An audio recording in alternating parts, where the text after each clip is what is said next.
we have seen many numericals related to inertia force. नहीं क्या था? whenever a mass m accelerates at a metre per second square, it experiences a झूठ-मूठ का force, जिसको कहते हैं pseudo force, that is ma in the opposite direction of acceleration. कौन सा पॉइंट में आता है वो force? It is centre of mass of the body. अभी फिलहाल बहुत ज्यादा मालूम नहीं है सेंटर ऑफ मास क्या है, आगे आगे हम लोग देख लेंगे. It acts at the centre of mass of the body. उसी सिलसिले में उसी आर्टिकल में ही आता है पुलीज रिलेटेड न्यूमेरिकल्स. ये आपको क्लास 11 में मिलेंगे, ठीक है, और न्यूटन सेकेंड लॉ वाले चैप्टर में मिलेंगे. और हम जिस तरीके से इनर्शिया फोर्स वाला कंसेप्ट लगा के सॉल्व कर रहे हैं, क्यों कर रहे हैं इसे? इसलिए कि आगे चल के कोई भी एंट्रेंस में आपको तो एमसीक्यू ही देना है, तो you must be able to orally calculate everything. इसलिए जो भी आप टेक्निक लगा सकते हो उसमें कोई फर्क नहीं पड़ता है. तो जो इनर्शिया फोर्स लगा के कर रहे हैं वो लोग ऐसे नहीं करेंगे, they will do it some different way. वो न्यूटन्स लॉ यूज करके करेंगे. वो बोलेंगे हमारे पास न्यूटन्स फर्स्ट लॉ है, न्यूटन सेकेंड लॉ है, न्यूटन थर्ड लॉ है, और हम बोलेंगे हमारे पास क्या है? माँ है. है ना? देखोगे नहीं वाला डायलॉग? नहीं देख रहे? अच्छा, तो चलिए पुली के बारे में. आप जानते हो कि जो पुली होता है कुछ ऐसा शेप का होता है, और ये पुली को ऐसे कहीं से हैंग कर दिया जाता है, और इसके ऊपर से कुछ थ्रेड ऐसे जाते हैं, और यहाँ पर कुछ ब्लॉक्स रहते हैं. मान लो कि यहाँ पर एक ब्लॉक कनेक्टेड है, हो सकता है कि आप इधर से खींच रहे हो, या फिर यहाँ पर कोई एक दूसरा ब्लॉक कनेक्टेड है. Now we are reading about this pulley. इसके बारे में, इसके रिलेटेड न्यूमेरिकल के बारे में देखेंगे. ये बहुत सारे वेराइटी के होते हैं, एक नहीं दो चार तो पुली हो सकते हैं. वो थ्रेड इधर उधर से फंस के भी जा सकता है. There may be several cases. तो इसके बारे में मैं आपको दो तीन चीज, इंपोर्टेंट चीज बताना चाहूंगा. पहले ऐसा एक सिंपल पुली अरेंजमेंट को कहते हैं एटवुड्स मेशिन. क्या कहते हैं? एटवुड्स मेशिन. इसको क्या कहते हैं? एटवुड्स मेशिन. तो जब मैं एटवुड्स मेशिन कहूंगा तो आप मन ही मन में सोचना कि ऐसा कोई एक अरेंजमेंट है, दो ब्लॉक है, और ये दोनों ब्लॉक के कुछ कुछ मासेस होंगे, m1 एंड m2.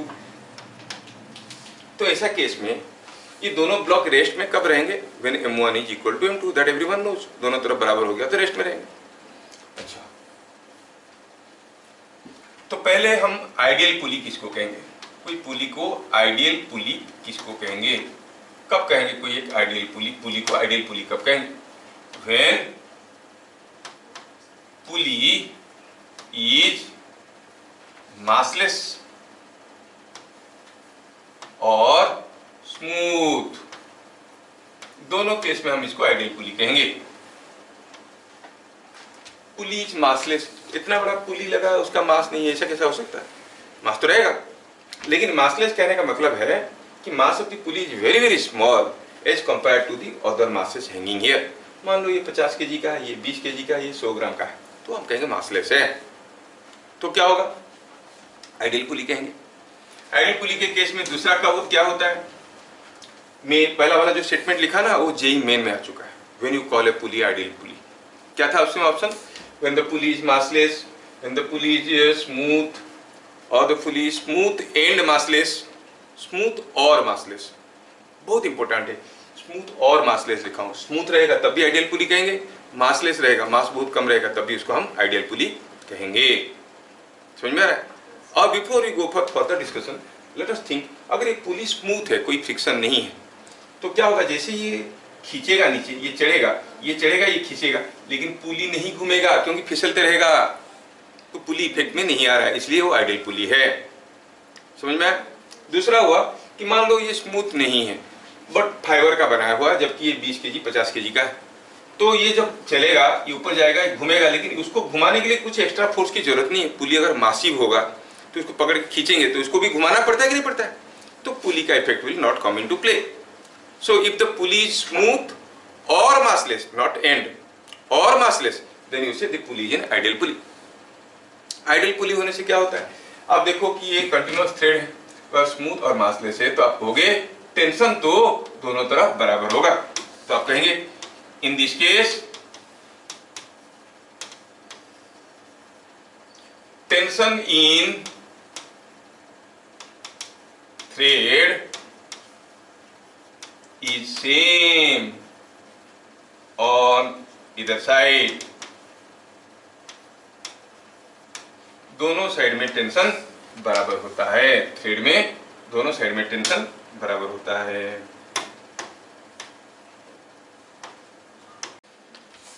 तो कोई भी पुली प्रॉब्लम में हमें ये समझ में आया, हमें करना क्या है, we have to find out acceleration of the block and the tension in the thread. Let us take a very simple question. Suppose हम कहेंगे कि यहाँ पर कोई एक पुली है और जब तक पुली के बारे में कुछ नहीं कहा गया, will assume it to be an ideal pulley. अब सपोज यहाँ से कोई एक ब्लॉक ऐसे झूल रहा है, चलो ये मानते हैं कि ब्लॉक जो है समथिंग लाइक 4 kg का है, और यहाँ से कोई एक दूसरा ब्लॉक झूल रहा है, से ये जो ब्लॉक है same thread is passing over the pulley and the block hanging here is 6 kg। और आपको पूछा गया कि बताओ ये इसमें जो हेवी ब्लॉक है ऑब्वियसली वो नीचे तो जाएगा, क्या एक्सीलरेशन में जाएगा? समझ में आया? ये क्या एक्सीलरेशन में जाएगा आपको पता करना है। क्या आपको क्वेश्चन समझ में आया?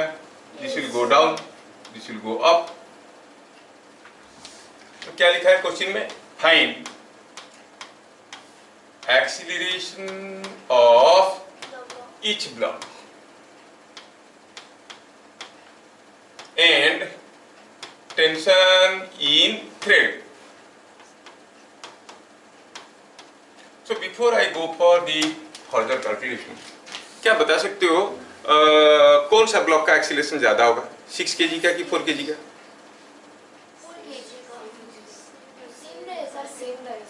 सेम रहेगा, क्योंकि ये अगर 1 मीटर नीचे जाएगा ये भी तो 1 मीटर ऊपर ही जाएगा। ये जितने समय में 1 मीटर जाएगा उतनी समय में 1 मीटर ऊपर जाएगा, मतलब दोनों बराबर एक्सीलरेशन में जा रहे हैं। अच्छा, टेंशन किधर रहेगा, 6 kg के साइड में ज्यादा कि 4 kg के साइड में ज्यादा? ये भी सेम रहेगा। तो मतलब एक्सीलरेशन ऑफ ईच ब्लॉक पूछना ही बेवकूफी है, क्योंकि हर एक ब्लॉक का एक्सीलरेशन बराबर है, अलग अलग बताने की जरूरत नहीं पड़ेगा। दूसरा हुआ टेंशन भी हमें निकालना है। तो बुक वाले मेथड से, ट्रेडिशनल मेथड से हम लोग देखेंगे इसको कैसे सॉल्व करते हैं। सपोज ऐसे कि ये ब्लॉक ऊपर जाने लगा एक्सीलरेशन ए में और ये नीचे गया ए में, समझ में आया? अब अगर यहाँ पर टेंशन टी है तो यहाँ पर टेंशन टी है, तो कुछ ऐसे करते हैं। चलिए सॉल्व करने की कोशिश करते हैं। हमें पता करने की कहा गया है, क्या पता करने के लिए? टी और ए बताओ। You are asked to find out what is T, the tension in the thread, जो कि यहाँ पे भी है यहाँ पे भी है, और what is the acceleration of the block, यही पूछा गया है। दो अननोन है। क्या हम 4 kg का फ्री बॉडी डायग्राम कर सकते हैं? Free body diagram of 4 kg। तो अगर 4 kg है तो इसके ऊपर सारा एक्सटर्नल फोर्स दिखाएंगे। इनर्शिया फोर्स का एप्लीकेशन कैसे था?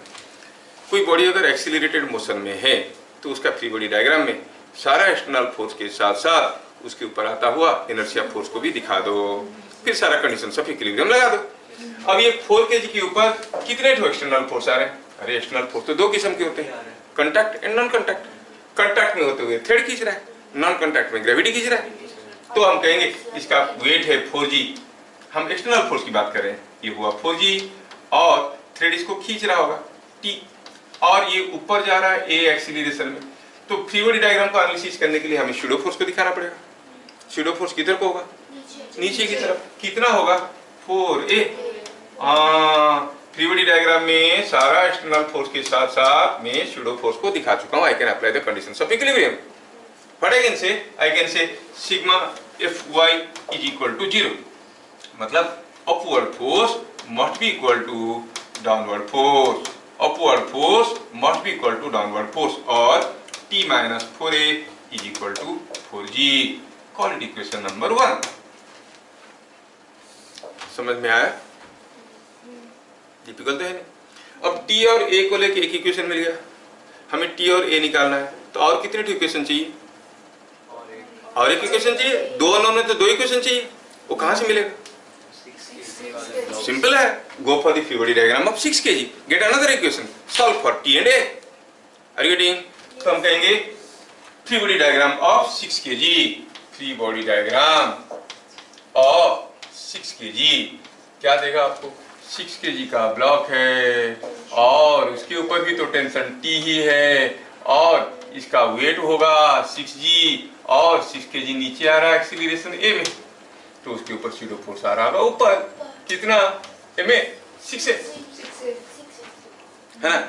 Now sigma Fy is equal to 0 क्या देगा, upward force must be equal downward force, T plus 6A is equal to 6g, we call it equation number 2। जबकि इक्वेशन नंबर 1 पहले से हम लिख चुके हैं, T minus 4A was equal to 4g। क्या चाहिए आपको, जो भी चाहिए यहाँ से मिल जाएगा कि नहीं मिल जाएगा, सब्ट्रैक्ट करो तो इक्वेशन 1 माइनस इक्वेशन 2 कितना हुआ, 20 माइनस 20 करेंगे तो T कैंसिल हो जाएगा, 6A माइनस माइनस 4A हो गया 10A हुआ क्या 6g minus 4g is 2g means 20, A कितना हो गया 2 metre per second square. Acceleration of the blocks is 2 metre per second square. समझ में। और टेंशन निकालना, ओ ये पता चल गया तो T निकालने में क्या रखा है, A के जगह 2 डाल दो, ये हो गया 60, A के जगह 2 डाल दो तो T क्या मिलेगा 6g माइनस 6A, A के जगह 2 डालो 60 माइनस 12 इज 48 न्यूटन। बन गई काम हमारा। We know the acceleration of each block and tension in the thread. कैसा कोई भी क्वेश्चन आप लोग कर सकते हो, इजी तरीका है ना। सिंपली दो इक्वेशन निकालो और सॉल्व करो, you will get the values T and A का। क्या सबको समझ में आया? लेकिन ये तो समय भी ले लिया ना 1-2 मिनट करने के लिए। हम तो चाहते हैं कि ओरल देख के तुरंत आंसर बताना है, वो भी सीखना है कि नहीं सीखना है। चलिए मैं आपको एक दूसरा केस देता हूँ।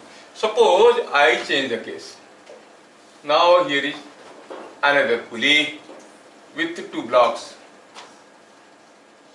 और आपको बताना है कि what is acceleration of each block.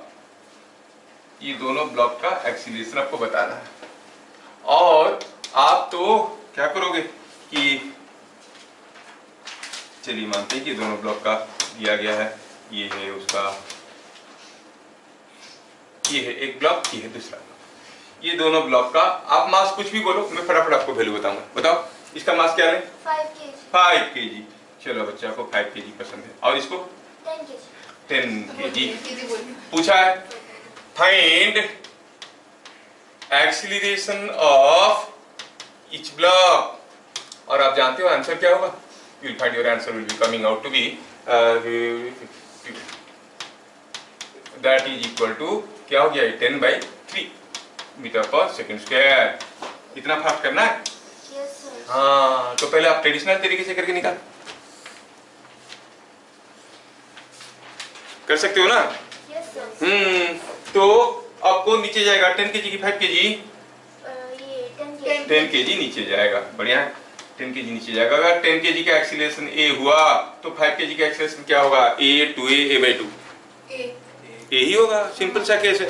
तो आप कहोगे ये जा रहा है ऊपर A में, और हम लोग इतना स्मार्ट हो चुके हैं कि सीधे सीधे इक्वेशन लिखना शुरू करेंगे।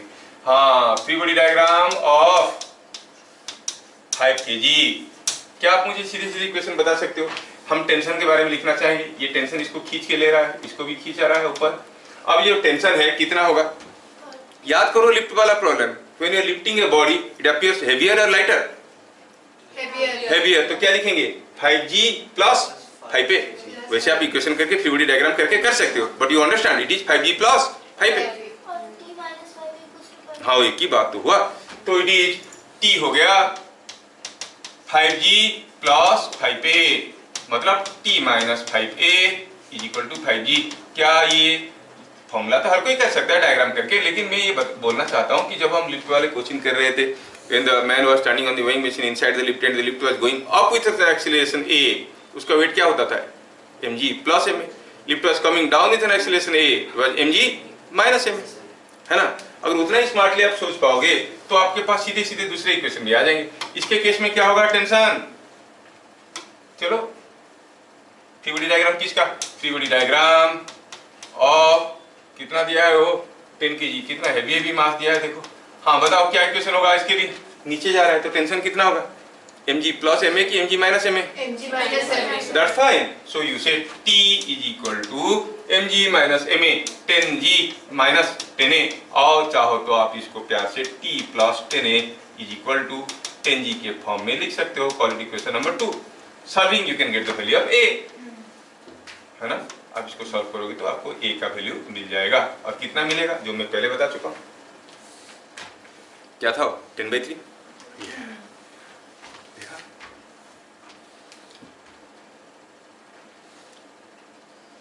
सॉल्विंग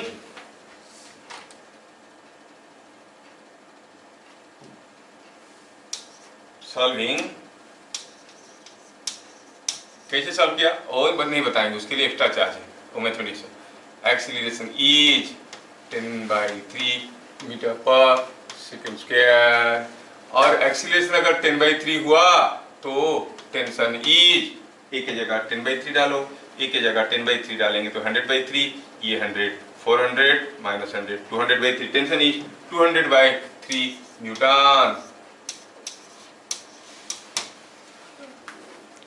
आ रहा है, समझ में आया? तो हमें समझ में आया कि इसे सिंपल पुली प्रॉब्लम में एक्सीलरेशन और टेंशन कैसे निकालते हैं। ये जो एटूड्स मशीन है वो क्लास 11 में बड़ा वो पॉपुलर है, जबकि मैं आपको 5 टाइप के पुली के बारे में बताऊंगा। How many types? 5 टाइप्स। 11 में मिलेंगे ओनली 1 टाइप, ठीक है। 5 टाइप के पुली के बारे में बताएंगे, और उसमें सब में सॉल्व करने का डायरेक्ट टेक्निक है, देख के आप ओरली फटाफट बता सकते हो। वैसे वाले क्वेश्चंस जिसको दूसरे तरीके से करेंगे, वो न्यूटन्स लॉ वगैरह लेके पीरियोडिक डायग्राम करके, तो हो सकता है कि लेंथी हो जाएगा। तो ध्यान से देखना। Before we go for all those types, type 1, type 2, type 3 सारे देखने से पहले चलो हम एटूड्स के मशीन के बारे में कुछ इंपॉर्टेंट फॉर्मूला लेते हैं, क्योंकि क्लास 11 में पॉपुलर है ना। कुछ टीचर्स उसके लिए कुछ फॉर्मूला बना के रखे हैं, वो फॉर्मूला को बच्चों को देते हैं, वो तो फॉर्मूला लगाया करो फटाफट बन जाएगा। हम लोग भी वो फॉर्मूला को यूज करेंगे। चलिए सोचते हैं कि ये कोई एक एटूड्स मशीन है,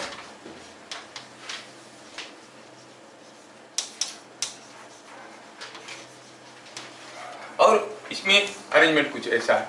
here is a pulley, here is a block से ऑफ मास m1, ये ब्लॉक है, ये दूसरा ब्लॉक है जिसका मास m2 है, और ये पुली ऐसे रखा गया है। क्या दिया गया है कि एक मास दूसरे से बड़ा है, नहीं तो मूव ही नहीं करेगा। m2 is more than m1।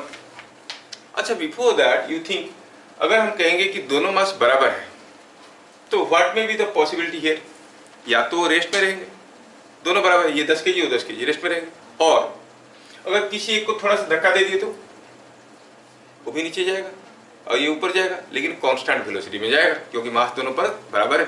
इधर को जितना ग्रेविटी खींच रहा है उधर को उतना ही ग्रेविटी खींच रहा है, तो they will move with constant velocity. So when the masses are equal, either the masses will be at rest और they will move with constant velocity.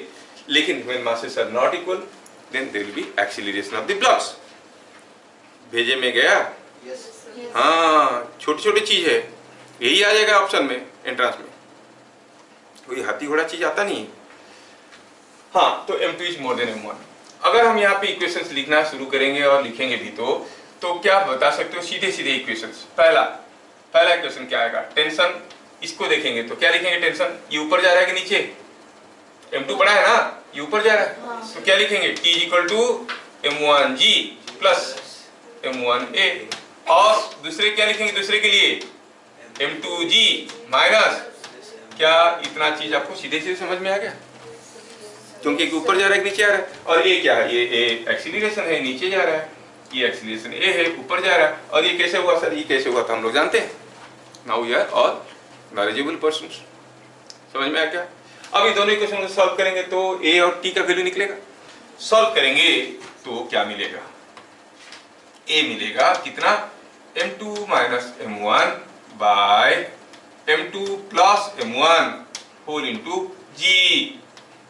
Tension मिलेगा 2m1 m2 by m1 plus m2 whole into g.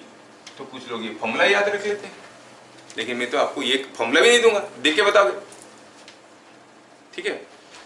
तो और ये formula फिर ये simple case के लिए, case बदल गया तो लोग फंस जाते हैं, है ना। जबकि जनरलाइज फॉर्मूला हो जाएगा। कोई भी केस है तो आप कैसे डायरेक्टली करोगे हम बताएंगे जब हम डिफरेंट टाइप ऑफ पुली के बारे में बताएंगे। लेकिन आज की क्लास में हम लोग इसके ऊपर थोड़ा कंसंट्रेट करेंगे।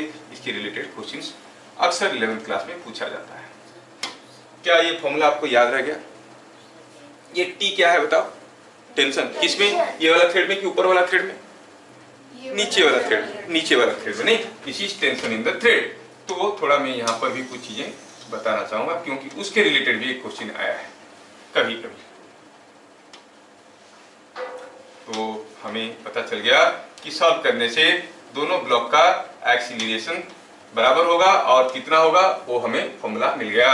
अगर वेरीफाई करना चाहते हो तो अभी हम 2 क्वेश्चन कर चुके हैं, you can use that formula. देखो एक्सीलरेशन मैच कर रहा है कि नहीं कर रहा है?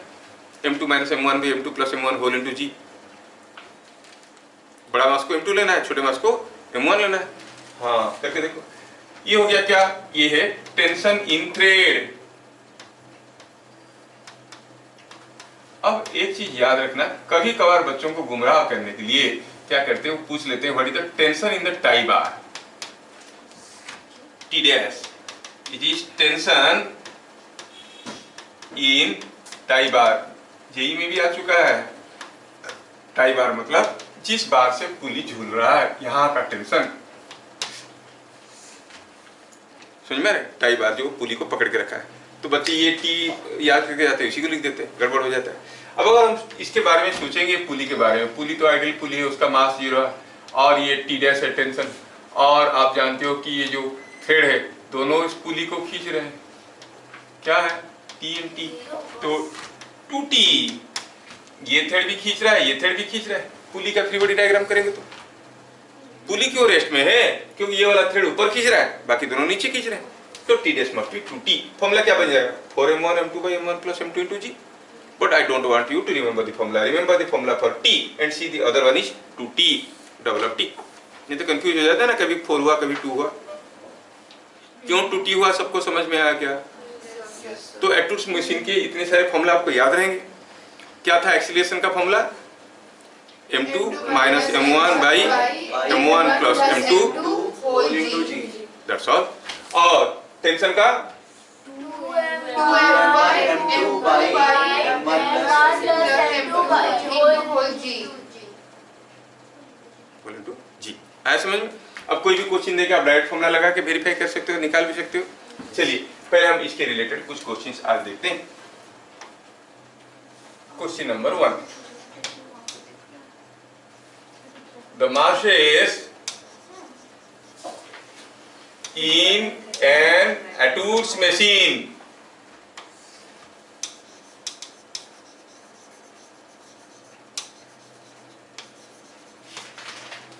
are in ratio 2:1।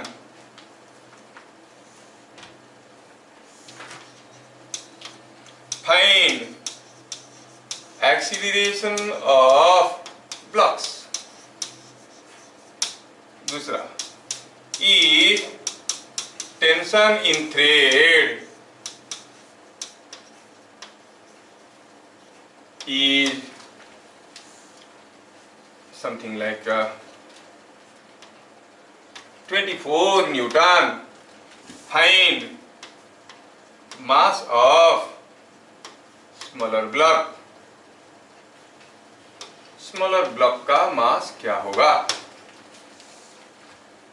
कोई एक एटूड मशीन में जो 2 ब्लॉक है उनका masses are in the ratio 2:1। बताओ एक्सीलरेशन क्या है? कितने मास का वो नहीं मालूम है, एक दूसरे का डबल है। ठीक है, तो सॉल्व करने के लिए हम क्या कहेंगे? जो छोटा मास है चलो उसको m कहते हैं, तो बड़े को क्या कहेंगे? 2m, क्योंकि डबल है, 1:2 है ना रेशियो, डबल है। फिर तो आप एक्सीलरेशन निकाल सकते हो। क्या फॉर्मूला हुआ एक्सीलरेशन का? m2 - m1 by m2 plus m1 whole into g, that is 2m minus m by 2m plus m whole into g। Is it coming g by 3? Yes। The acceleration of the blocks is g by 3। एक 5 kg का, एक 10 kg का हो। दूसरे वाले bit का answer 18 है क्या? देखें, एक 5 kg का, एक 10 kg का हो तब भी g/3, एक 10 kg का, एक 20 kg का हो तब भी g/3, और वो हमें दिया था 5 और 10 का, तो तभी तो 10/3 ही आया था, आया नहीं? तो when the masses are in the ratio 1:2, the acceleration has to be g/3 irrespective of the masses, individual masses, लेकिन उनका रेशियो 1:2 होना चाहिए। एक 100 kg का, एक 200 kg का, तभी G/3 ही होगा। समझ में आया? तो 100-200 सोच के डरना मत कि इतना बड़ा बड़ा हो गया कैसे करेंगे, है ना। मैं छोटे बच्चों के साथ तो खेलते रहता हूँ स्कूल में। मैं बोलता हूँ कि मेरे को सारा टेबल्स आता है, तुम लोगों को कहाँ आता है? हमें 5 तक आता है, वो नर्सरी वाले बोलते हैं, मतलब KG वाले बोलते हैं 5 तक आता है। मुझे सारा आता है, सारा आता है। तो बताओ 1000 5 जा कितना होगा? वो लोग 1000 को बहुत बड़ा मानते हैं। 1000 5 जा कितना होगा? अरे वो बच्चे हैं ना, उनको 5 तक का टेबल आता है, समझ में आ रहा है? इसलिए 100-200 को देख के डरना मत।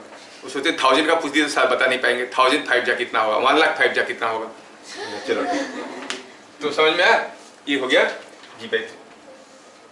और पूछा है tension in the thread is 24 Newton. और ये भी दिया गया है, हमें मालूम है कि ये बीट ए था, बीट बी में दिया गया है।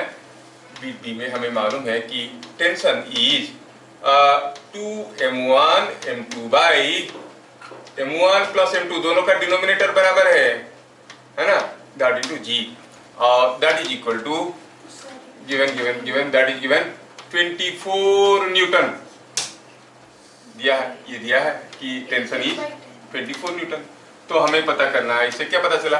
2m1 के जगह m, m2 के जगह 2m, नीचे 2m plus m whole into g is 24, and is it not coming out to be something like it is 4m square by 3m is 4m by 3 is equal to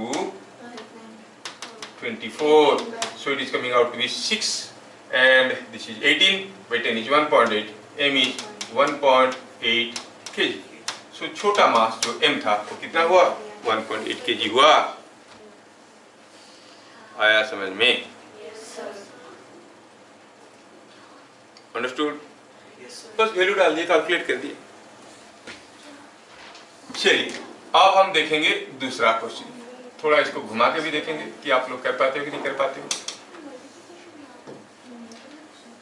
question next, in an Atwood's machine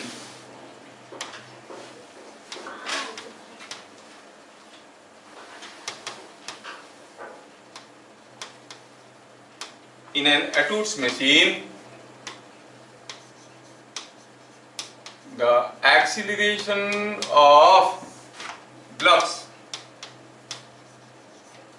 is 4 meter per second square if mass of each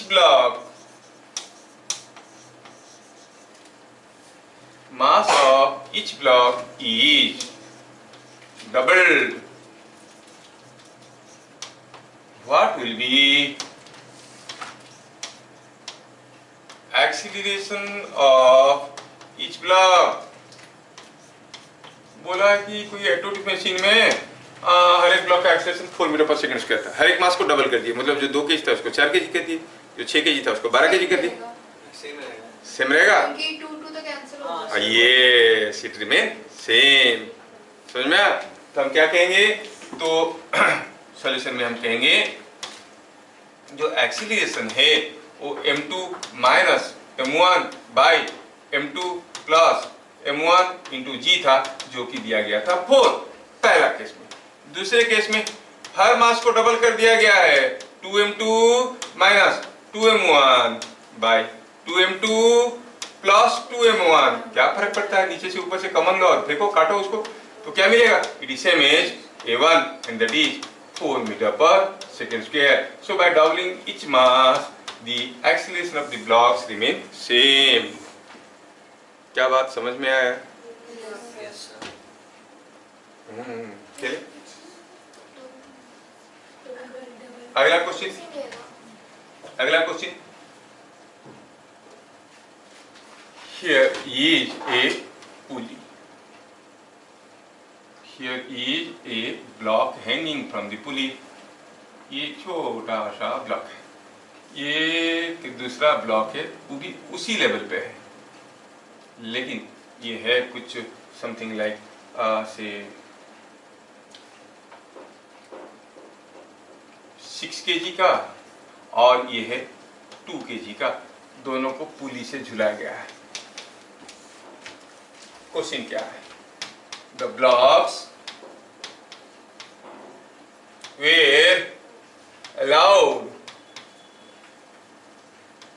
to move from the position shown, जिस position में दिखाया गया है वहां से चलने के लिए अलाउ किए। फाइंड डिस्टेंस बिटवीन देम,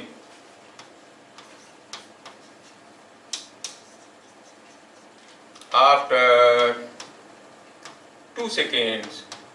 तो अब एक नीचे जाएगा एक ऊपर जाएगा, तो दोनों के बीच में डिस्टेंस बदल जाएगा। अभी तो डिस्टेंस शुरू में 0 था, अभी एक नीचे जाएगा ऊपर जाएगा, 2 सेकंड बाद दोनों के बीच में डिस्टेंस क्या होगा?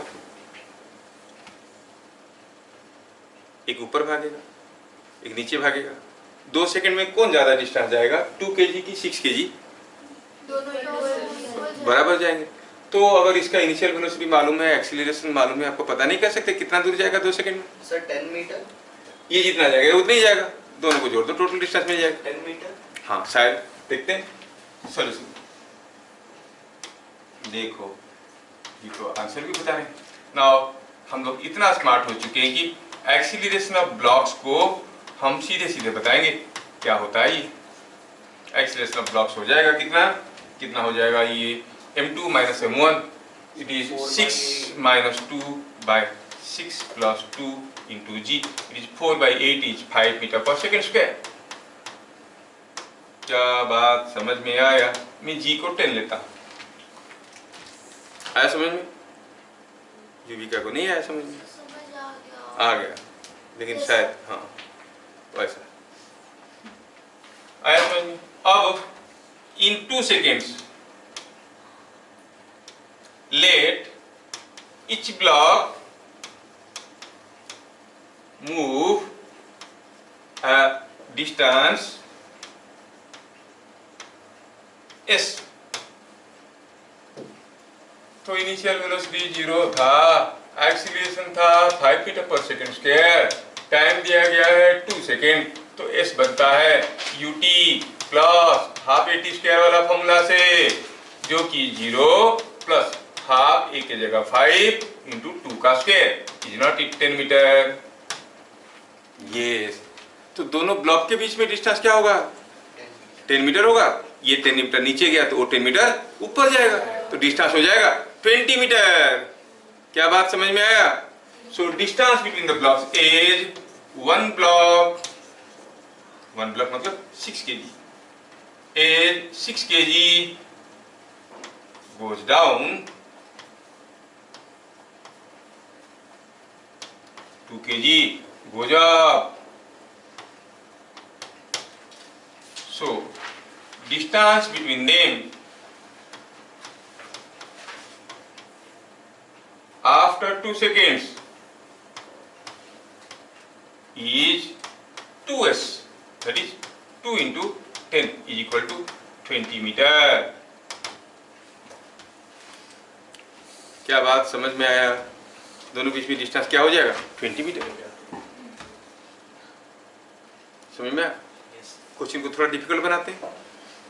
आप लोग तो अच्छे बच्चे हो, क्यों जी भैया? You doubt yourself? नो? चलिए क्वेश्चन को थोड़ा और डिफिकल्ट बनाते हैं।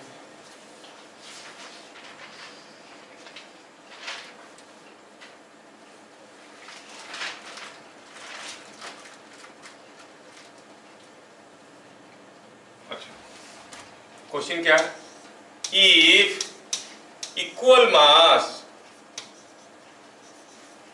is added, equal mass is added to the blocks of an Etudes machine,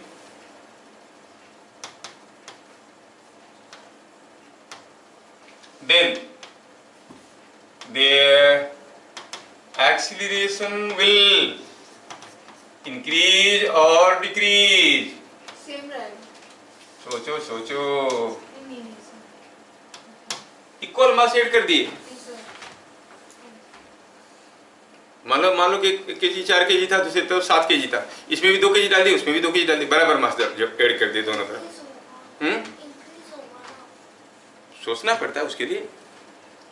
हम जानते हैं कि हमारा जो एक्सीलरेशन है उसका क्या फॉर्मूला था, m2 minus m1 by m2 plus m1 whole into g। ये पहला केस में। दूसरे केस में m2 की जगह क्या हो गया, थोड़ा सा मास x मास ऐड कर दिए। If mass x is added on both side, अब क्या होगा एक्सीलरेशन, इट इज m2 की जगह m2 प्लस x है कि नहीं, minus m1 plus x whole divided by आपको होगी नीचे आ जाएगा m2 plus x plus m1 plus x whole into g। तो ये क्या मिला, it is coming out to be m2 minus m1 by, क्योंकि x कैंसिल हो गए ऊपर, नीचे आया m2 plus m1 plus 2x। तो what is more what is less, what you see, a1 is more और a2 is more, a1 is मोर। तो आपको हो गए yes acceleration will decrease. You clearly see a2 is more than a1, क्यों, क्योंकि दोनों का न्यूमरेटर तो बराबर है लेकिन इसका डिनोमिनेटर ज्यादा है। तो आपको होगी a2 is less than, sorry a2 is less than a1, मतलब एक्सीलरेशन डिक्रीजेस। क्या बात समझ में आया? चलिए अगला क्वेश्चन देखते हैं।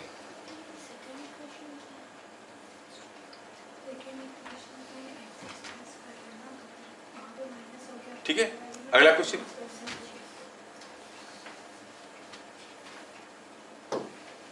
Next question,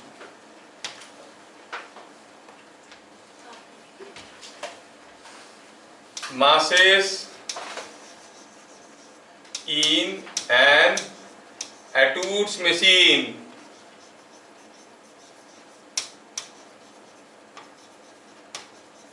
are 2 kg and 3 kg. They were allowed to move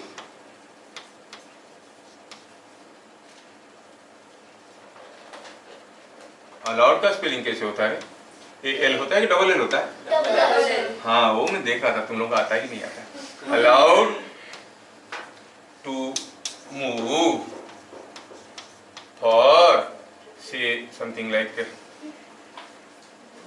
4 seconds, then 3 kg was suddenly stopped.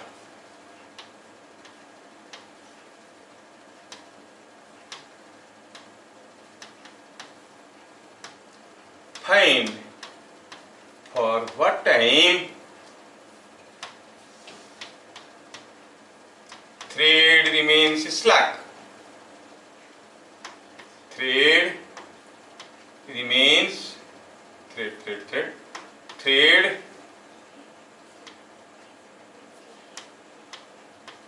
remains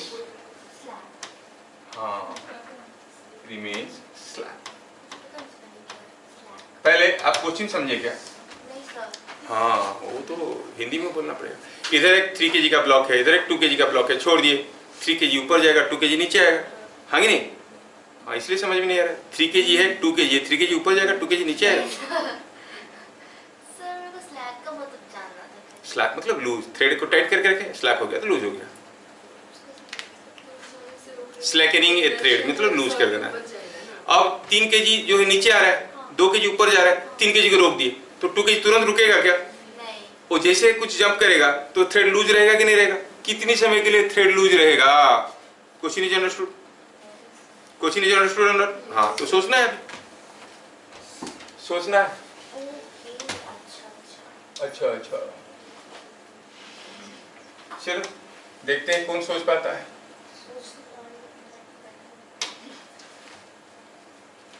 I hope you have understood the question.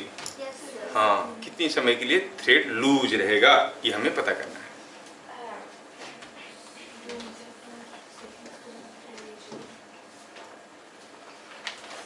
ये हो गया पुली और ये हो गई 2 kg का ब्लॉक, ये हो गया 3 kg का ब्लॉक, ये 3 kg है, ये 2 kg है। अब ये नीचे आने लगा और थोड़ा इसको कलरफुल कर देते हैं। और ये है, अब हुआ क्या, 2 सेकंड के बाद, कितने सेकंड के बाद, 4 सेकंड के बाद, अब 4 सेकंड के बाद, 4 सेकंड के बाद ये कुछ नीचे आया होगा और ये 4 सेकंड में कुछ नीचे आया होगा और ये कुछ यहाँ पे गया होगा। Here must be 4 kg 2 kg 2 kg यहाँ पे आया होगा। अब जैसे हम 3 kg को रोक देंगे तुरंत ये कूदेगा ऊपर। कोई चीज जा रहा था, आप इसको रोक दिए तो इसको खींचने वाला तो कोई है नहीं ना, गिरने की कोशिश करेगा लेकिन रुकेगा कैसे? फिर जंप करके गिरेगा कि नहीं गिरेगा? जैसे मेरे हाथ पे ये पेन रखा है, मैं पेन को हाथ को ऊपर लेता हूँ। अगर मैं हाथ को ऊपर लेते लेते सडनली अपने हाथ को रोक दूंगा, ये 2 kg क्यों ऊपर जा रहा था? क्योंकि ये खींच रहा था, है ना। मैं अगर हाथ को ऊपर लेते लेते तुरंत यहीं पे रोक देता हूँ तो क्या होगा? देखो तो पेन जंप्स, क्योंकि ये खींच रहा था, इसको रोक दिए तो ये जंप करके गिरेगा। तो जितनी समय के लिए जंप करेगा उतनी समय के लिए थ्रेड लूज रहेगा कि नहीं रहेगा? कितनी समय के लिए लूज रहेगा, यह क्वेश्चन है ना।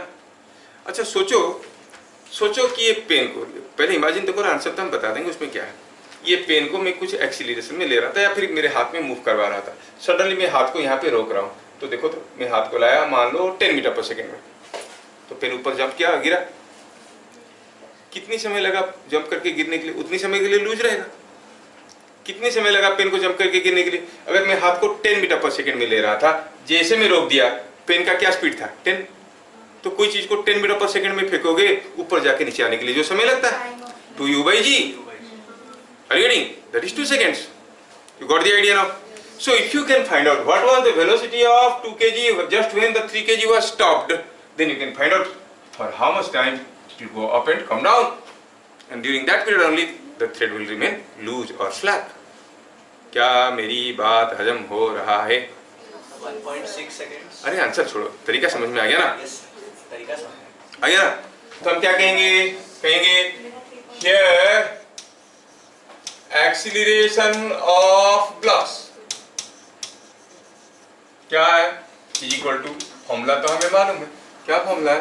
3 - 2/3 + 2 × g is equal to 5 meter per second. सड़ा Sorry, 2 meter per second. 2 metre per second square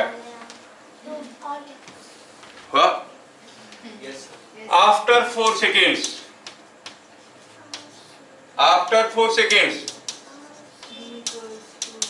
the velocity of blocks, कौन सा ब्लॉक का वेलोसिटी ज्यादा होगा?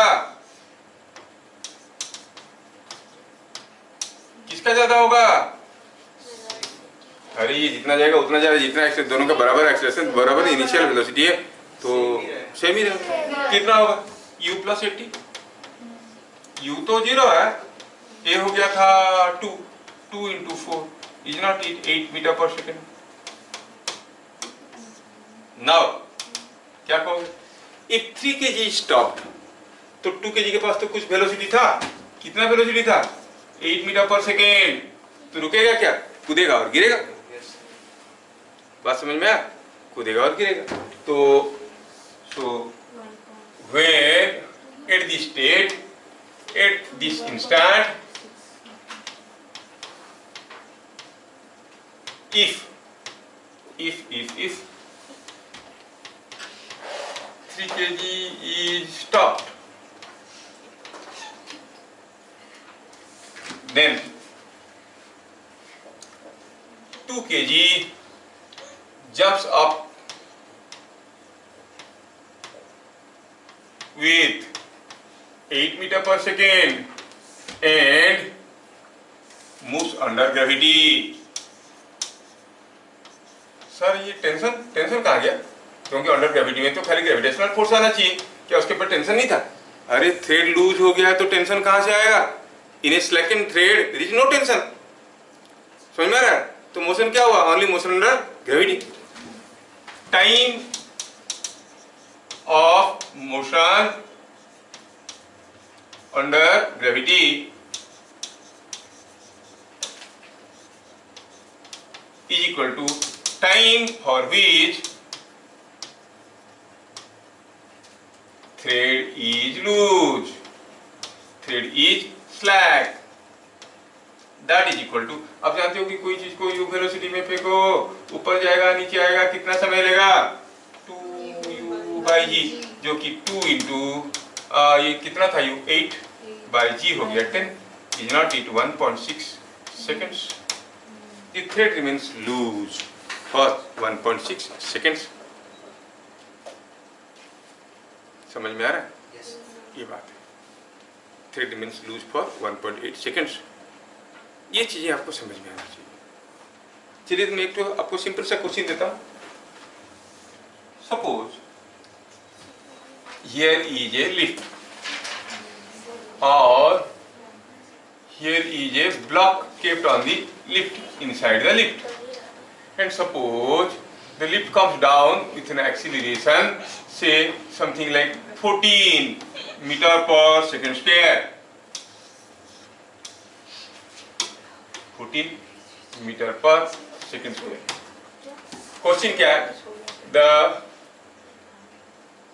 lift starts from rest and comes down with acceleration 14 meter per second square। Find distance moved by block in 1 second। ये block कितना दूर जाएगा? कितना सिंपल क्वेश्चन है। लिफ्ट के अंदर ब्लॉक रखा हुआ था, लिफ्ट नीचे आया 14 मीटर पर सेकंड स्क्वायर में, ब्लॉक कितना जाएगा 1 सेकंड में? अंदर रखा है तो कोई भी बता सकता है कि नहीं? क्या होगा आंसर? सोचने वाली चीज। Start from rest, initial velocity 0 है नहीं? अब कितना दूर जाएगा? ut plus half D square, finish है कि नहीं? u तो 0 है। ब्लॉक का एक्सीलरेशन कितना है? नो, गड़बड़ वहीं पे है। अरे सर लिफ्ट नीचे आ रहा है 14 मीटर पर सेकंड स्क्वायर में, ये इसके अंदर है, उसका एक्सीलरेशन उससे अलग कैसे हो सकता है? सोचो सोचो। ये पेन मेरे हाथ पे है, लिसन, ये पेन मेरे हाथ पे, हाथ को मैं ला रहा हूँ नीचे 2 मीटर पर सेकंड स्क्वायर में, तो पेन का एक्सीलरेशन क्या हुआ? 2 मीटर पर सेकंड स्क्वायर। जितने में मिलाऊंगा उतने में ही आएगा। लेकिन सोचो कि पेन की जगह थोड़ा कुछ हैवियर चीज होगा तो शायद मैं दिखा पाऊंगा आपको। ये छोटा सा कोई ब्लॉक है, ये ठीक। अगर मैं हाथ को 2 मीटर पर सेकंड स्क्वायर में लाता हूं तो ये जो ब्लॉक मेरे हाथ में रखा है ये भी 2 मीटर पर सेकंड स्क्वायर में आ रहा है। लेकिन अगर हाथ को मैं थोड़ा जल्दी से लाऊं तो क्या ये मेरे हाथ के साथ आ रहा है? I am not throwing it, I just pulling my hand. ये तो मेरे हाथ को छोड़ रहा है, छोड़ रहा है ना? कब छोड़ेगा? अच्छा, मेरे हाथ पे क्यों बैठा था? क्योंकि इसका वेट था, इसका वेट था। जब मैं इसको नीचे लाया एक्सीलरेशन a में, उसके ऊपर एक शैडो फोर्स आया a में। जब तक उसका mg ma से ज्यादा था मेरे हाथ पे बैठा हुआ था। लेकिन अगर ma mg से ज्यादा हो गया तो उठ जाएगा, है कि नहीं? तो मुझे हाथ को क्या एक्सीलरेशन में लाना चाहिए कि मेरे को वेटलेस फीलिंग होगा? पहले बताओ। Under what condition body feels weightless? Under free fall. अगर मैं हाथ को g एक्सीलरेशन में लाऊंगा तो इसका वेट मुझे क्या फीलिंग आएगा? मेरा इसका वेट है mg और शैडो फोर्स आ रहा है ma जो कि mg, तो क्या हो गया? 0। तो मेरे हाथ पे नॉर्मल रिएक्शन 0 होगा। लेकिन अगर हाथ को मैं g से ज्यादा एक्सीलरेशन में लाऊंगा तो फिर तो ये तो मेरे हाथ से छूट ही जाएगा। Now here the acceleration of the lift is 14 meter per second square. Do you think this block will still keep sitting on the floor of the lift? No, block तो हवा में गिरेगा। Are you reading? तो क्या कहोगे? क्यों गिरा? क्योंकि शैडो फोर्स इनर्शिया के चलते उसके ऊपर जो ma था, ma कितना था? 14 इंटू m, जबकि वेट कितना था? 10 इंटू m, वो उससे ज्यादा है। उठा लिया तो गिरने लगा। तो उससे ब्लॉक गिरेगा क्यों? 14 m ज्यादा था। अरे जब तक था तब तक ना एक्सीलरेशन था, जैसे छूट गया और कहाँ एक्सीलरेशन? वो तो उसके ऊपर ओनली mg है कि नहीं? Yes. तो हम क्या कहेंगे अभी इस केस में, इसी सॉल्यूशन में क्या कहेंगे? दी ब्लॉक फॉल्स विथ एक्सीलरेशन कितना? g ओनली, क्योंकि फ्री फॉल हो रहा है उसका, लिफ्ट से उसका टच छूट गया है। जैसे पेन, मैं हाथ को जोर से लाया, पेन का एक्सीलरेशन क्या था? g only, it was falling freely under gravity. क्या बात समझ में आ रहा है? 1 सेकंड में कितना दूर जाएगा? What is the distance moved in 1 second? So s, so distance moved in 1 second is equal to half g1 square। ut तो 0 है, u तो 0 है, तो it is coming out to be 5 metre. क्या बात समझ में आया? सबको समझ में आया? है ना खतरनाक क्वेश्चन? बोलने वाला कोई बोलेगा हाफ 14 t स्क्वायर। अच्छा बताओ, अगर ये ब्लॉक लिफ्ट का एक्सीलरेशन 14 की जगह 8 होता तो आंसर क्या होता? तो फिर क्या ये ब्लॉक कॉन्टैक्ट छोड़ता है इससे? नहीं, 4 मीटर पर सेकंड स्क्वायर होता, क्योंकि एक्सीलरेशन है ना। अगर ये क्या होता, क्या बोला मैं, कितना होता? 8 होता, तो यहाँ पर एक्सीलरेशन क्या होता? 80 होता। अगर लिफ्ट का acceleration suppose something like 2 metre per second square होता, तो कितना होता answer? Half two 1 square, 1 metre. अगर लिफ्ट का acceleration 20 metre per second square होता तो एक्सीलरेशन जी रहता। Same 5 metre. 21 होता तो सेम 5 मीटर, क्योंकि तो छूट गया उससे। क्या बात पकड़ में आ रहा है? Yes, sir. चलिए अगला क्वेश्चन, आपका पसंदीदा बंदर और पैकेट वाला क्वेश्चन। ये जो बंदर है और ये जो पैकेट है, इसमें हाँ बंदर की बात करें, बंदरिया की नहीं। अब देखो क्या है, इसमें हुआ ये है कि इधर कोई 5 kg का ब्लॉक है और इधर कोई 5 kg का बंदर है, दोनों के बीच में डिस्टेंस 4 मीटर है ना। बोला कि बंदर अगर रस्सी पकड़ के चढ़ जाएगा, कितना ऊपर चढ़ जाएगा?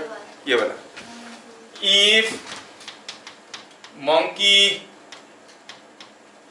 climbs up a distance 2 meter or 1 meter, then what will be distance between monkey and block? दोनों के बीच में डिस्टेंस क्या होगा बताओ? मंकी और ब्लॉक के बीच में डिस्टेंस क्या होगा? मंकी कितना चढ़ गया? 1 मीटर। तो सोचे पहले दोनों बराबर थे तो रेस्ट में थे। मंकी रेस्ट में था और चढ़ा, मतलब मंकी एक्सीलरेट किया। कोई भी बॉडी रेस्ट से मोशन में आएगा तो एक्सीलरेट करेगा ही करेगा। तो जैसे मंकी एक्सीलरेट किया, किधर को एक्सीलरेट किया? मंकी ऊपर की तरफ एक्सीलरेट किया। मंकी ऊपर की तरफ एक्सीलरेट किया तो क्या ये ब्लॉक नीचे की तरफ आएगा? अरे नहीं, ब्लॉक क्यों नीचे की तरफ आएगा? मंकी ऊपर की तरफ एक्सीलरेट किया तो टेंशन क्या हो गया? T1 क्या हो गया? It is 5g plus 5a। ये हो गया एक्सीलरेशन। तो ये आप जानते हो कि यहाँ पे भी तो वही टेंशन है, तो टेंशन तो दोनों तरफ बराबर है, तो यहाँ पर टेंशन क्या हो गया? Same 5g plus 5a। ये मास भी तो वही है, सेम मास सेम टेंशन। तो ये नीचे आ रहा है कि ऊपर जा रहा है? ये भी तो ऊपर जा रहा है। इधर जितना मास जितना टेंशन, इधर भी उतनी ही मास उतनी ही टेंशन, तो ये भी तो ऊपर ही जा रहा होगा। मतलब ये अगर A में चढ़ेगा तो ये भी A में ही चढ़ेगा। मतलब दोनों के बीच में डिस्टेंस हरदम 4 मीटर ही रहेगा। Distance is not going to change. बात समझ में आया? क्योंकि दोनों तरफ बराबर टेंशन है, बराबर मास है, तो बराबर एक्सीलरेशन होगा। इसका ऊपर हुआ तो उसका भी ऊपर ही होगा, इसका जितना होगा उसका उतना ही होगा। ये जितने जोर से भागेगा उतने जोर से ऊपर भागेगा, तो जैसे जैसे बंदर चढ़ने लगेगा ये भी ऊपर उठने लगेगा और दोनों के बीच में distance remains same 4 metre. So answer में क्या लिखेंगे? Distance between them remain same as, क्या मेरी एक्सप्लेनेशन आपको समझ में आया? Yes sir. 4 मीटर। समझ में आया? चलिए एक मजेदार क्वेश्चन है, आपको बताना है। सर वो सेम मास है दोनों का, तो डिस्टेंस कैसे उनके बीच? अरे रेस्ट में रखेंगे कहीं भी रहेगा। अगर ये 5 केजी ये 5 केजी, दोनों को सेम लेवल पे रख सकते हो, ऊपर नीचे रख सकते हो, जहां छोड़ते हो वही रुक जाएगा। बस वो रेस्ट में। हाँ रेस्ट में है, डिस्टेंस कितना भी रह सकता डिस्टेंस कितना भी आ सकता है, रेस्ट में तो रहेंगी। अगला क्वेश्चन थोड़ी मजेदार है। सपोज हम कहेंगे कि ये पुली है, पुली में एक तरफ एक बंदरिया झूल रही है और दूसरी तरफ देयर इज ए मिरर। सोचो कि यहाँ पर एक मिरर आप ही बोलो। है ना, और ये जो मिरर है ये मान लो है 3 केजी का और ये बंदरिया भी 3 केजी का। और तो बंदर अपना फेस देखता है मिरर में, लेकिन उसको पसंद नहीं आता है, बंदर जैसा फेस है ऐसे बोलता है। Now this monkey wants to get rid of his her own image. क्या करेगा? उसको अपना इमेज से भागना है, क्या करेगा? ऊपर चढ़ जाएगा। ऊपर चढ़ जाएगा तो ये भी नहीं चढ़ेगा क्या? नीचे जाएगा। ये छोड़ छोड़ के नीचे आएगा तो ये भी नीचे ही आएगा, हरदम सामने ही रहेगा। तो नीचे देखेगा। आंखें बंद कर लेगा। ए, सबसे बढ़िया है कि आंखें बंद कर देगा, हैं? आंखें बंद कर देगा तो दिखेगा। सर कूद जाएगा। हम्म? नीचे कूद जाएगा। अरे ये कूद जाएगा तो कितने एक्सीलरेशन में गिरेगा? जी में। छोड़ देगा। रस्सी छोड़ देगा तो ये क्या एक्सीलरेशन में गिरेगा? जी में। और ये भी तो जी में, सामने ही गिरेगा, मरते दम तक अपने आप को देखेगा, क्योंकि दोनों तो जी में ही गिरेंगे। कांच तो टूट जाएगा ना। हम कब बोले कांच का है, फाइबर का है। हाँ। तो कैसे भी करके नहीं निकल सकता, एक ही काम कर सकता, आंख बंद कर लेगा जैसे बताया। देखो बंदरिया का एक्सपीरियंस उसको है, बंदर का होना चाहिए। क्या बात समझ में आया? अपनी आंखें बंद कर लेगा। Anyway, so I have some work today, will सी।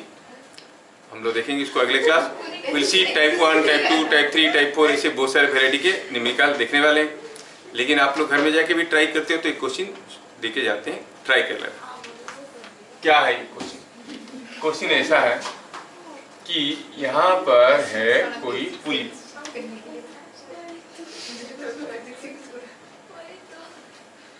और इस पुली से कोई एक ब्लॉक झूल रहा है, से 40 केजी का ब्लॉक है। यहाँ पर कोई एक आदमी है जो इस ब्लॉक को खींच सकता है। ध्यान से देखना। और दूसरे केस में हुआ यूं है कि ये आदमी, जो आदमी है उसका मास कितना है? 50 केजी। ये आदमी का मास कितना है? 50 केजी। खड़ा है और खींच रहा है। दूसरे केस में, चलो ये 50 केजी है, और दूसरे केस में ये आदमी खींच नहीं रहा है, बोला कि उसका दूसरे केस में आदमी ऊपर चला जाएगा। नहीं आदमी नहीं चढ़ रहा। आदमी क्या किया है, वो झूल गया। वही तो ऊपर चला जाएगा। अब वो आदमी पकड़ के झूल गया, ठीक है। आदमी बोल रहा है कि मैं तो खुद ही 50 केजी का हूं, मैं झूल जाऊंगा तो भी ब्लॉक उठेगा। बात समझ में आया? एक केस में पकड़ के खींच रहा है, दूसरे केस में पकड़ के झूल गया। Do you find the difference? हाँ, तो ये केस 1 हुआ, ये केस 2 हुआ। क्वेश्चन क्या है? In figure 1 man pulls block with 500 newtons force. In figure 2 he is hanging. In which case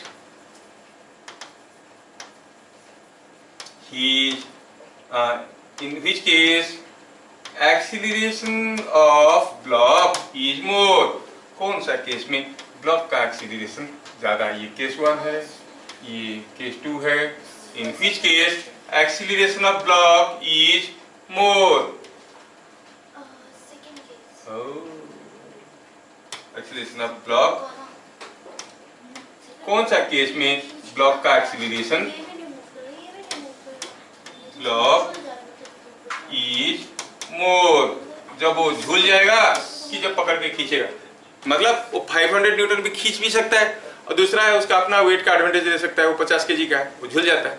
दोनों केस में 500 न्यूटन हुआ, तो कौन सा केस में 40 केजी ब्लॉक का एक्सीलरेशन ज्यादा हो? केस थोड़ा दिमाग लगाना दोनों केस में.